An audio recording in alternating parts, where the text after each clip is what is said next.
বিসমিল্লাহির রহমানির রহিম। সম্মানিত সাংবাদিক বন্ধুগণ,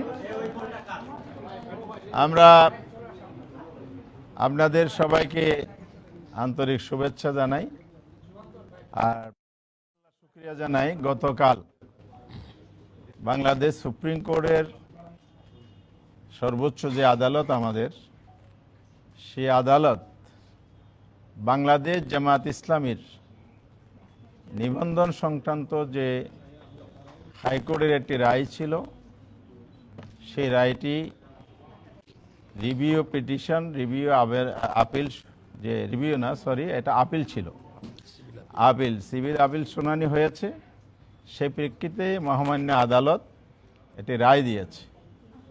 সে রায়ে নির্বাচন কমিশনকে বাংলাদেশ জামাত ইসলামীর নিবন্ধন রেস্টোর করা এবং পূর্বের অবস্থায় ফিরিয়ে দেয়া, অর্থাৎ 13 সালে যে রায়টা হাইকোর্ট দিয়েছিল এটা বাতিল করেছে এবং নির্বাচন কমিশনকে আদেশ দিয়েছে জামাতের নিবন্ধন এবং তার প্রাসঙ্গিক যত বিষয় আছে সব কিছু পূর্বের অবস্থায় নিয়ে যাওয়া। অর্থাৎ বাংলাদেশ জামাত ইসলামী 13 সালে রায়ের পূর্বে যেভাবে নির্বাচন কমিশনের নিবন্ধিত দল ছিল, বিগত ফ্যাসিস্ট সরকার অন্যভাবে সেটা কেড়ে নিয়েছিল, আমরা সে অধিকারটা পেয়েছি।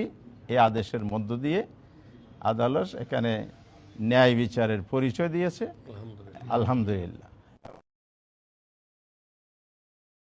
সেই কারণে আমরা দলের পক্ষ থেকে আমরা 6 জন, আমি হামিদুর রহমান আজাদ, আমাদের assistant secretary general advocate Hasan Mahmud Zubayer, প্রচার সেক্রেটারি অ্যাডভোকেট মতিউর রহমান আকন, আমাদের নির্বাহী পরিষদ সদস্য মোবারক হোসেন, কর্মপরিষদ অ্যাডভোকেট জসিমউদ্দিন সরকার এবং আমাদের যিনি এঙ্গেজ লয়ার ছিলেন এবং তিনি জামাত ইসলামীর ঢাকা সিটির মজলিসুরার মেম্বার অ্যাডভোকেট শিশির মনির, আমরা এই 6 জন এসেছিলাম।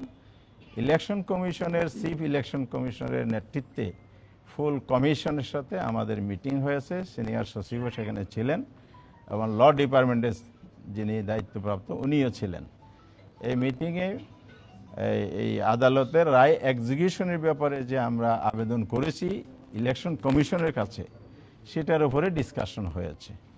সেই প্রেক্ষিতে ওনারা আমাদেরকে পজিটিভলি রেসপন্স করেছেন এবং অফিসিয়াল প্রসিডিউর যতটুকু সময় লাগে ভেরি আর্লি, দ্রুত ওনারা কার্যকর করবেন বলে আমাদেরকে পজিটিভলি জানিয়েছেন। আমরা আমাদের বক্তব্য তুলে ধরেছি এবং এটা বিলম্ব না করে দ্রুত যাতে কার্যকর করে, সবাই এটার দিকে তাকিয়ে আছে। এটার সাথে কোটি কোটি মানুষের আবেগ অনুভূতি জড়িত। তার সাথে বড় কথা হচ্ছে আদালত যে আমাদের অধিকার ফিরিয়ে দিয়েছে, এটা আমাদের রাইট।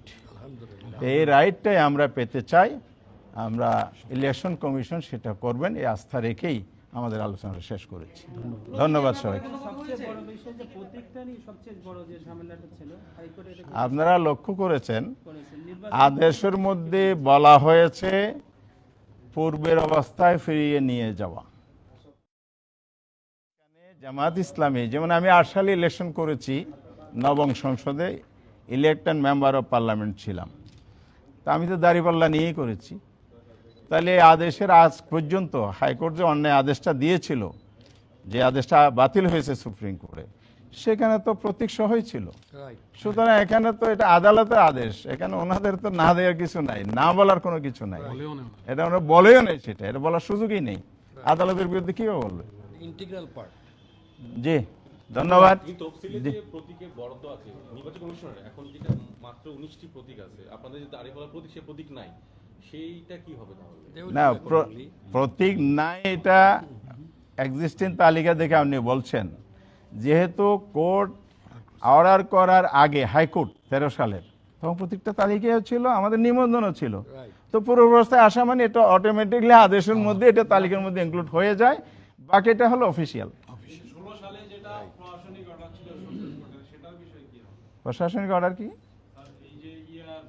প্রতীক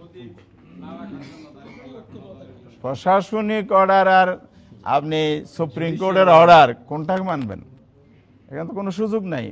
আপনার ফুল কোর্ট এটা তো কোনো আদালত না, এটা হলো অ্যাডমিনিস্ট্রেটিভ একটা বডি ফাংশন করে, এবং বিবিধ এজেন্ডা দিয়ে বুশ সবার মধ্যে আপনি মেলাভাটি ইন্টেনশনাল রাজনৈতিক প্রতিহিংসা এগুলো সামনে রেখে করবেন।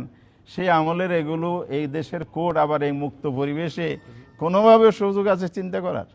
শপথপত্র রাজনীতি শপথপত্র আজাদ ভাই, ইনশাআল্লাহ জি জি আজাদ ভাই, দাঁড়িপাল্লা প্রতীক ফিরে পাবেন সে বিষয়ে নিশ্চিত জি অফকোর্স এটা আমাদের রাইট, এটা কোর্ট বলেছে, আদালতের মাধ্যমে আমরা পেয়েছি। কমিশন কি বলেছেন হ্যাঁ। সেই বিষয়ে কি আমাদেরকে কোনো হ্যাঁ, ওনার পজিটিভ বলেছেন, ওনার পজিটিভ বলেছেন, পজিটিভ পজিটিভ। বন্ধন এবং প্রতীক দুটোই জি জি, আছে, দুটোই এটা পজিটিভ, বলা যাবে, এই তো? দুটোই পজিটিভ। ধন্যবাদ। জি। Thank you